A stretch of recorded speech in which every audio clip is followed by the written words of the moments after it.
17 නේ. හරි. බලා ගන්න හොඳේ කතා බෑ. අපිට කියන්න දැන් ඔක්කොම ටික 22 වෙනි ප්‍රශ්න කියන්නටක් ගාලා. print එකක් ඇතුලේ වරහන් ඇතුලේ කියන්නේ කියපන්න ගාලා. පහදන ඇන 3 කියනවා. ගාන කියපන්.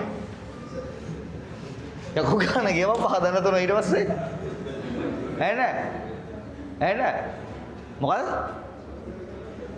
මොකද මොඩියුලස් යකෝ අහගෙන ඉඳපිය හරියට ලබ්බක් කරනවා තියාගෙන අතෙන්ට වෙලා උගෙන් මම උත්තරය අහන්න ගියා ඌ මට කියනවා 17ලු මේ 1ලු මේ 7ලු මේක බලාගනින් මේ මොකද්ද මොඩියුලස් මේ මොකද්ද මොඩියුලස් මට මව ගන්න නැහැ එක බලාගනින්කෝ මොඩියුලස් හරිද ඊළඟට කියන්නේ ලියාගනින් දැන් මොඩියුලස් කියලා බෙදීමෙන් පසු මොකද්ද දෙන්නේ ශේෂය මොඩියුලස් මොකද්ද කියන්නේ මොඩියුලස් මොඩ් නැත්තම් මොකද්ද මොඩ් MOD මොඩ් ඊළඟට දැන් ඉගෙන ගන්න හත බල කියන්නේ තරු ලකුණු දෙකක්ද ස්ටාර් මාක්ස් දෙකක් එකයි නම් බල නෙවෙයිනේ යකෝ ಗುಣ කිරීම දෙකයි දෙකයි ඊට පස්සේ වැඩි කිරීම මේකද තරු ලකුණද හරි වරහන් 1 2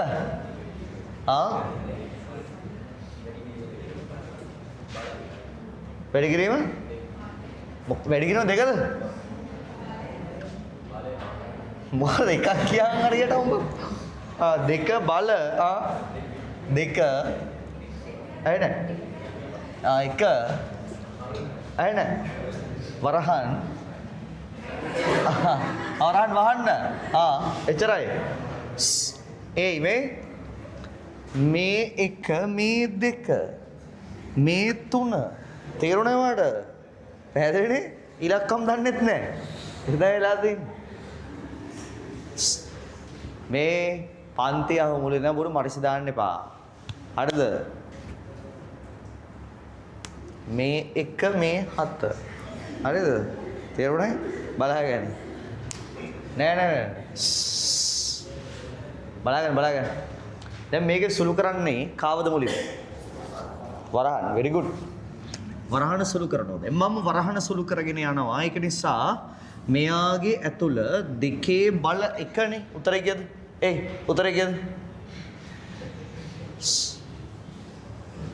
උත්තරය කියද? මේ දෙක බල එක උත්තරය කියන්නේ. very good. දෙකයි.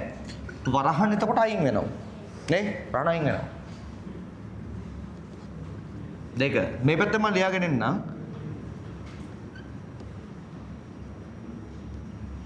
හරිනේ? රෂෙන් මේක නේද? හරිනේ? මිසුන් නැහනේ? right. දැන් මොකද කරන්නේ? දැන් කවුද කාරක ප්‍රමුඛතාවය වැඩිම? ඔයාලට මං ඉගන්න ඕනේ. ටියුට් එකේ දුන්නනේ කාරක ප්‍රමුඛතාවය වැඩිම පිළිවෙලක් තියෙනවා කියලා. මේදී කවුද? වරහන් වලින් පස්සේ බල තියෙනවද? බලයන් නැහැ නේද මේක ඇතුලේ? බලයන් නැහැනේ මේක ඇතුලේ? නෑ. බලයන් නැත්තම් ඊළඟට කවුද ඉන්නේ? ගුණ කිරීම, බෙදීම, මොඩියුලස් ඔයගේ කට්ටියනේ. එහෙනම් දැන් මේ ගානේ ඒ අය ඉන්නවා. කාගෙන්ද පටන් ගන්න? ඇයි අන්න හරි වමේ ඉඳලා දකුණට යන්නයි ඕන. වමේ ඉඳලා දකුණට යද්දි කාවද මුලින්ම හම්බෙන්නේ? කියන්නේ මෙයාව නේ 3 මොඩියුලස් 7. මොඩියුලස් කියලා කියන්නේ බෙදුවෙන් පස්සේ මොකද්ද? ශේෂය. නේ ශේෂය. 3 මොඩියුලස් කරනවා 7න් 3ට 7 ඒව තියෙනවද? නෑනේ. ඉතුරු වෙනව නේද 3? right. දැන් මොකද කරන්නේ? වමේ ඉඳන් දකුණට යද්දි කවුද හම්බෙන්නේ? පළවෙනි ගුණ කිරීම. මෙන්න මේ 3 වරක් දෙක කීයද? 6යි. ආයි මෙතන මේ දෙක ඉතුරු වෙයි නේද? ආයි කවුද ඉන්නේ? 5 ධන 6 වරක් දෙක 12යි. කීයක ඉතුරු වෙනවද? 17ක් කියලා ඉතුරු වෙන්න ඕන. නේද? දැන් වෙන උත්තරයක් આવොත් තමයි හරි ෂෝක් වෙන්නේ. හරිනේ? වැඩේ ඕකේ. දැන් ඒ කියන්නේ අපි හදන ප්‍රමිතිය හරි. කිසි ප්‍රශ්නයක් නැහැ. මේක හදන සුළු කරන විදිය දාගන්න. ඒයි සුළු කරන විදිය දාගන්න මේක.